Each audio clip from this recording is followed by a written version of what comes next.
31 ปีนานไกลวัดพระบาทอุดมรุ่งเรืองงามตาเจ้านายบุญธรรมสาขาหลวงพวงเชียงใหม่ปกครองหัวเมืองฟ้าทุ่มเทแรงกายแรงใจทุกชาติพันธุ์รวมใจรักษามัคคี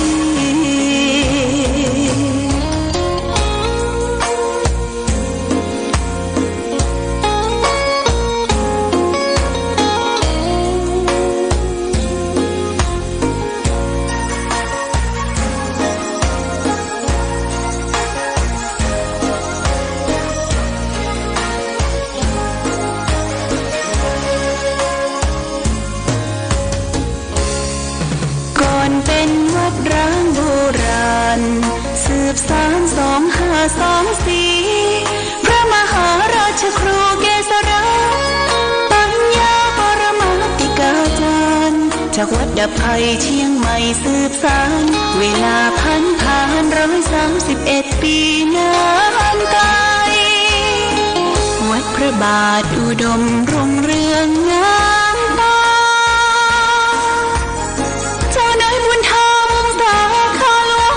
เชียงใหม่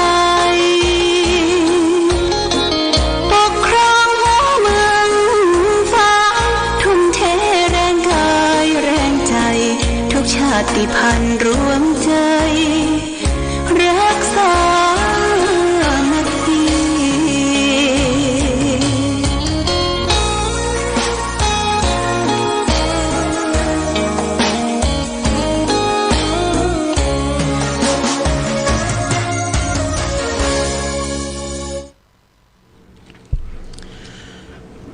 เจริญสุขศรัทธาสาธุชนญาติโยมท่านพุทธบริษัททั้งหลายวันนี้รายการธรรมประทีปส่องต่างก็ได้มาพบปะกับพ่อแม่พี่น้องศรัทธาสาธุชนญาติโยมแห่งครั้งหนึ่งวันนี้เป็นวันพฤหัสบดีที่19เดือนธันวาคมพุทธศักราช2567ซึ่งตรงกับเดือนอ้ายใต้เดือน3เหนือแรม4ค่ำญาติโยมปีมะรงวันนี้อากาศท้องถิ่นก็เย็นสบายบ่าหนาวจนเกินไปวันนี้เป็นวันพฤหัสบดีเป็นวันดีวันมงคลวันครูญาติโยมก็อากาศที่เย็นมาก็มันบ่หนาวเท่าที่ควรก็ต้องดูแลเรื่องของสุขภาพร่างกายเพราะอากาศจะมีการเปลี่ยนแปลงคนก็จะเป็นไข้หวัดไข้เมื่อยกันไข้หวัดใหญ่นี่ต้องระมัดระวังถ้าเป็นไข้เป็นเมื่อยเป็นไข้หวัดเราก็ต้องดูแลสุขภาพร่างกายโดยเฉพาะอย่างยิ่งน้ำดื่มญาติโยมต้องดื่มน้ำร้อนๆพอสมควรน้ำร้อนนั้นดีจะไปเผาผลาญสิ่งที่ละลายไขมันในร่างกายน้ำเย็นจัดน้ำส้มน้ำหวานน้ำเย็นจัดนี่ต้องระมัดระวังมันไปสะสมมักบ่มอยู่ในร่างกายถ้ามือไขมันเฮาหนืดมันบ่ละลายเท่าที่ควรการดูแลร่างกายนั้นเป็นฐานเบื้องต้นเป็นหมอประจำบ้านของเราและท่านทั้งหลายร่างกายของเฮาที่มีอยู่เฮารู้เองว่ามันเจ็บมันปวดมันมีความต้องการมันเกิดอยากจะขับถ่ายหรือการจะเปลี่ยนแปลงอย่างต้องดูแลเป็นฐานเบื้องต้นโดยเฉพาะอย่างยิ่งร่างกายเราก็ต้องการ อาหารภักษาหารต่างๆที่มาดูแลร่างกายอาหารที่เรารับประทานลงไปพยายามอย่างยิ่งจะไปให้มันมีพิษมีภัยต่อการย่อยอาหารต่อร่างกายของเราอาหารที่มีพิษมีภัยต่อร่างกายยกตัวอย่างเช่นว่า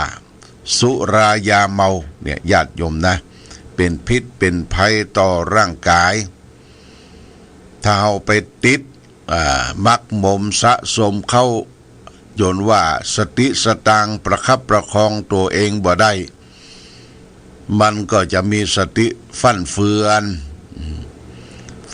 อนจำมายังบ่ได้ตาร้ายหวาดระแวงมีหูแว่วว่าคนนั้นจะมาทำร้ายคนนี้จะมาทำร้ายเรื่องเกิดขึ้นมากมายญาติโยมเอาดูข่าวดูทีวี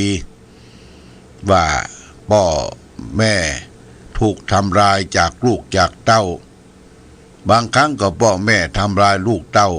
เพราะไปเสพของมึนเมาเข้าสู่ตัวทำให้ขาดความยับยั้งชั่งใจทำไปอู้แล้วบ่ฮู้เรื่องญาติโยมนะอู้แล้วบ่ฮู้เรื่องตำรวจไปจับไปยับมา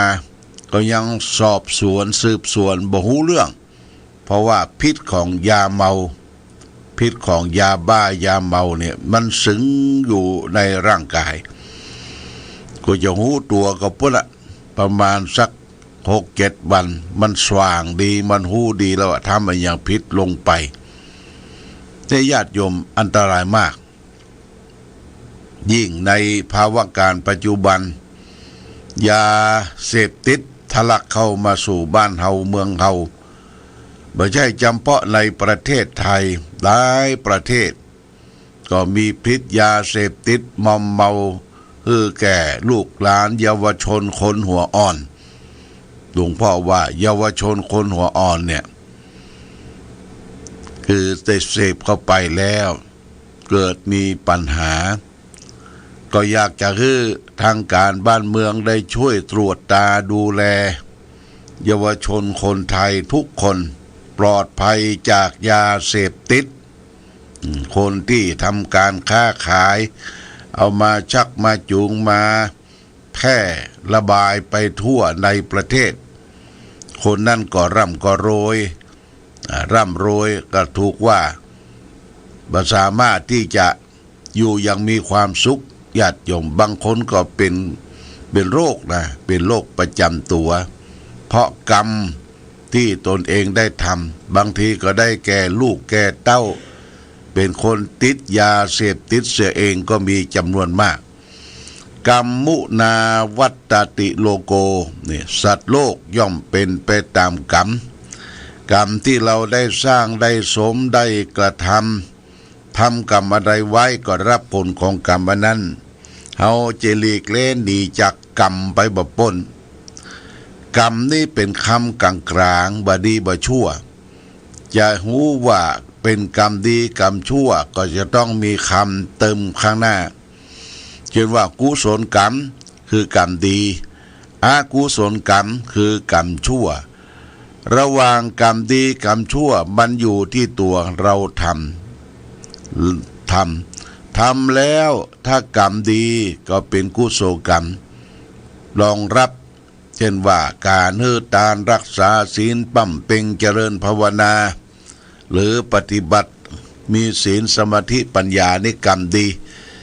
ดีจะนำตนตัวไปสู่สุคติภพภูมิที่ดีและสูงสุดก็คือความสุขสงบเย็นคือเข้าไปสู่นิพพานถ้ากรรมชั่วเรียกว่าอกุศลกรรมชั่วที่เราได้ทำไปย่อมเป็นหนทางดิ่งไปสู่นรกหมกไหมได้เป็นเกิดเป็นสัตว์นรกได้ไปเกิดเป็นสัตว์เดรัจฉานได้ไปเกิดเป็นพูดผีปีศาจชอบหลอกชอบหลอนคนอื่นเขาและหนทางนักสู่อบายภูมิคือภูมิอันที่หาความเจริญบ่ได้ ต้องไปถูกจอกจำในมรรกดิ่งสู่มรรกใจกรรมของตนเองเลยว่าวิบากกรรมเนี่ยญาติโยมท่านสาธุชนเพราะฉะนั้นทำแต่กรรมดีทำแต่กุศลกรรมเว้นจากกรรมการทำกรรมชั่วทางกายวาจาและใจอันนี้เราปฏิบัติได้เฉพาะตนเองและตนตัวเมื่อเราทำกรรมดีมีความดีอยู่ในตัวเนี่ยก็แผ่ความดีไปให้แก่ผู้อื่นแผ่ความดีไปให้แก่ผู้อื่นด้วยจิตใจอันบริสุทธิ์ของตนเองต่อผู้คนที่ได้สัมผัสอย่าไปแอบแฝงมีอย่างแอบแฝงอยู่ในจิตในใจแนะนำเปิ้นทำดีสร้างกุศลกรรมทำต่างๆเขาก็ต้องทำดีตัวเนี่ยญาติโยมนะต้องทำดีตัวเป็นฐานเบื้องต้นดังที่เป็นคำสโลแกนของนักพัฒนาคนดีไว้ว่าจะปลูกพืชให้เตรียมดินจะทำกินให้เตรียมอาหารจะพัฒนาการให้เตรียมคนจะพัฒนาคนให้เตรียมจะพัฒนาคนให้พัฒนาที่จิตใจจะพัฒนาผู้ใดก็พัฒนาตัวเฮาก่อนเป็นประการสำคัญเนี่ยญาติโยมนะคนเฮาหันหน้าบหันใจนี่สำคัญญาติโยมหันหน้าบหันใจ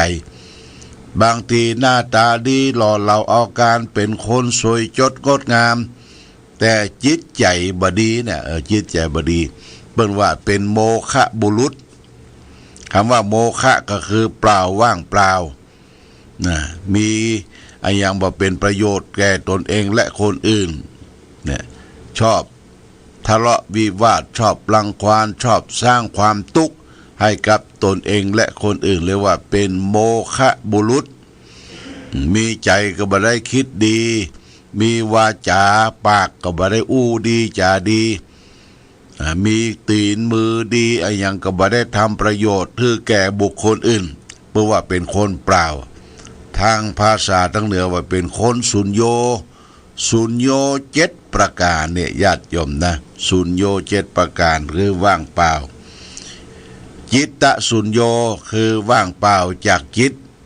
อันบ่ได้ทำคุณงามความดีบ่ได้มีจิตเพื่อแผ่แก่บุคคลอื่นจิตสุญโญ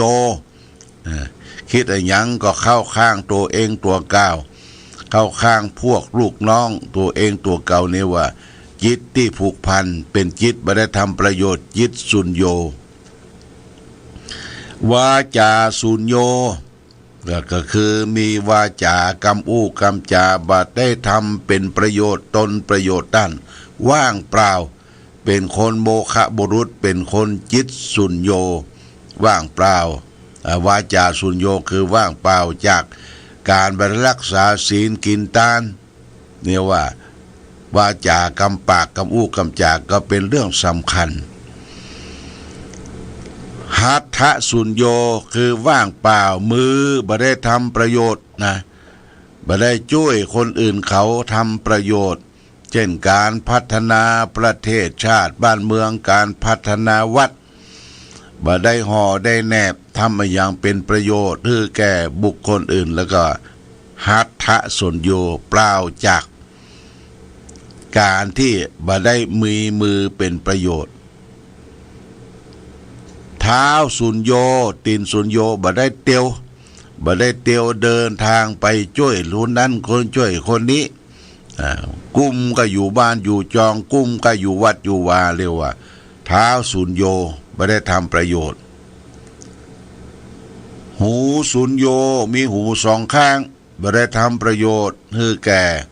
คนอื่นรับฟังบ่ได้รับฟังธรรมโอสถพระธรรมคำสอนเปิดวิทยุฟังกันทุกเจ้าทุกค่ำฟังธรรมะบ่ได้ฟังแต่เพลงฟังแต่สิ่งที่เป็นสาระประโยชน์บ่ได้เรียกว่าหูสุญโญตาสุญโญตาเปล่ามีตาสองแก่นบ่ได้ทำตาให้เป็นประโยชน์มองโลกในแง่ร้ายนะมีตาสองแก่นแล้วก็ยังมองโลกในแง่ร้าย มองโลกแง่ร้ายจะได้ญาติโยมคืออันยังมองพอไปเนี่ยมันขวางหูขวางตาเหี่ยมดเรียกว่าเป็นทุกข์ตั้งตาเนี่ยยังมองไปบ่ชื่นอกชื่นตามันขวางหูขวางตาเหี่ยมดเรียกว่าตาสุญโญพระเนตรสุญโญปากสุญโญมีปากเดียวปากเดียวก็บ่ได้ใจปากคือเป็นประโยชน์ในการการจาสนทนาบ่าว่าไหวพระสวดมนต์เจริญศีลธรรมกรรมฐานปากเป็นสิ่งสำคัญเนี่ยตาหูจมูกลิ้นกายใจทั้งหลายทั้งปวงเนี่ยเขาได้รับสร้างมาแล้วจากบรรพบุรุษพ่อแม่คือรักษาสำรวมระวังก็คือสำรวมตาหูจมูกลิ้นกายใจตาหูจมูกลิ้นกายใจนี้ทางภาษาธรรมะเรียกว่าอินทรีย์อินทรีย์คือความเป็นใหญ่นกอินทรีคือนกที่เป็นใหญ่กว่านกทั้งหลายความเป็นใหญ่ในร่างกายตาเป็นใหญ่ในการเห็นการดูหูเป็นใหญ่ในการฟังจมูกเป็นใหญ่ในการดมกลิ่นลิ้นเป็นใหญ่ในการลิ้มรสอาหารกายเป็นใหญ่ในการสัมผัสใจเป็นใหญ่ในการรับอารมณ์ในความเป็นใหญ่ตาหูจมูกลิ้นกายใจเนี่ยมันทำงานของไผ่ของมันบักเก้ากายบักเก้ากายตามีหน้าที่ดู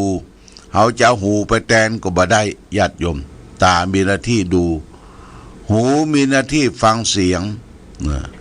จมูกมีหน้าที่ดมกลิ่นถ้ากลิ่นเหม็นกลิ่นหอมกลิ่นอย่างนี้ก็ยกคือจมูก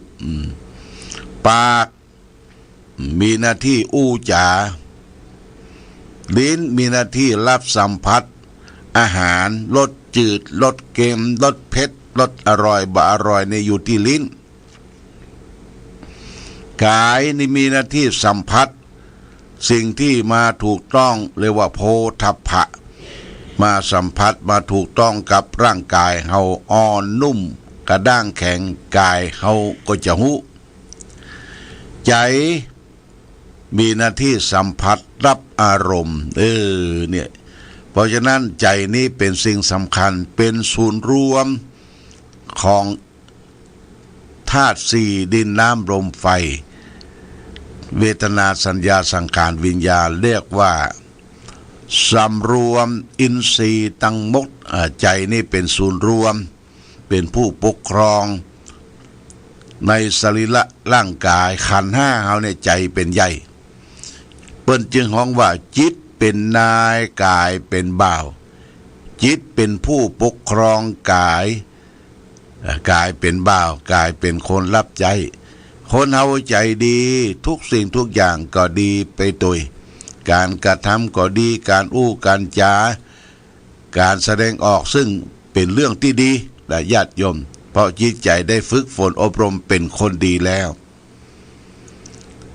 ถ้าใจบดีทำอะไรอย่างกระตึงบดีละเละหมดญาติโยมยิ่งใจบ่ได้ฝึกบ่ได้ฝนบ่ได้อบรมบ่ไหวพระสวดมนต์จิตใจบ่ตั้งมั่นจิตใจฟุ้งซ่านจิตใจฟุ้งซ่านก็มีจิตใจที่มันเป็นทุกข์ละญาติโยมนะจิตใจเป็นทุกข์รับอารมณ์ต่างๆเรื่องลูกเรื่องเต้าเรื่องเข้าเรื่องของเรื่องวัดเรื่องวาจิปาทะเอามาศูนย์รวมอยู่ในจิตใจบางคนนอนบ่หลับ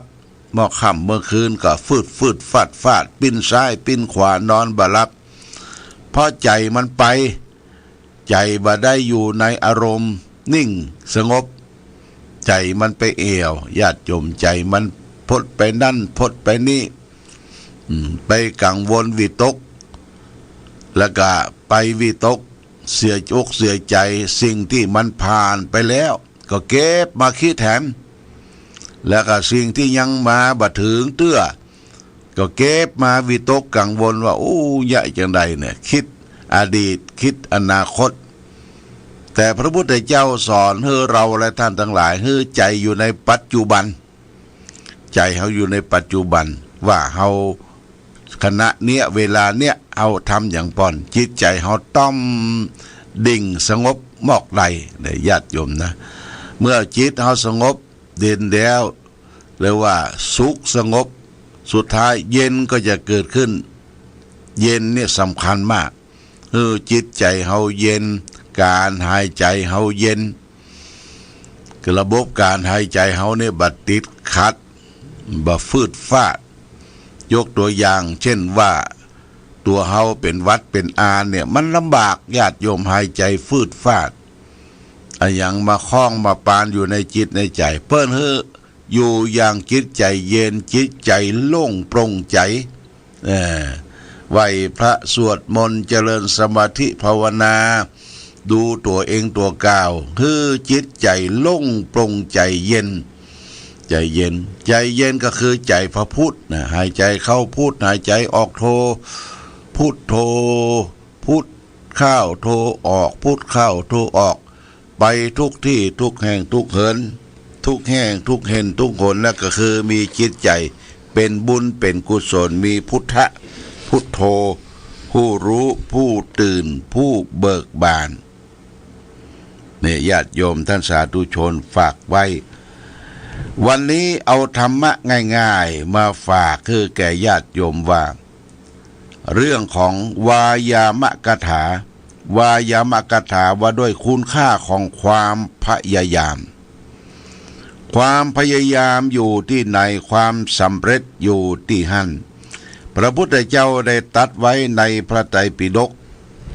ที่เปิ้นเกินก้อนออกมาว่านิสัมมะวัตตังโลกัสสะวายามัลละจะเทวเตตัสสมามัชเชสมุทะสมิงอปสันติงระมายุเหแม่เทพธิดาข้าพเจ้าพิจารณาถึงธรรมเนียมของโลกและเพื่อนและเชื่อว่าอานิสงส์ของความพยายามเนี่ยเหตุนั้นข้าพเจ้าจึงพยายามแหวกว่ายอยู่ท่ามกลางทะเลแม้ทะเลจะไม่เห็นฝั่งนี่ความพยายามอยู่ที่ไหนความสำเร็จอยู่ที่หั่นถึงแม้ว่าเอาไปตกอยู่กลางป่ากลางเขาลงต้าลงตางแม้แต่ว่าตกอยู่กลางทะเลเปิดให้มีความพยายามถึงแม้ว่าอยู่ในกลางทะเลบหารฟังก็พยายามว่ายเลยไปความพยายามอยู่ที่ไหนความสำเร็จอยู่ที่หั่นญาติโยมจะไปท้อถอยจะไปดูหมิ่นดูแคลนตัวเองตัวเก่าว่าเขาเนี่ยยังทำบ่ได้การดูหมิ่นดูแคลนตัวเก่าเนี่ยเป็นการคิดตึกญาติโยมนะ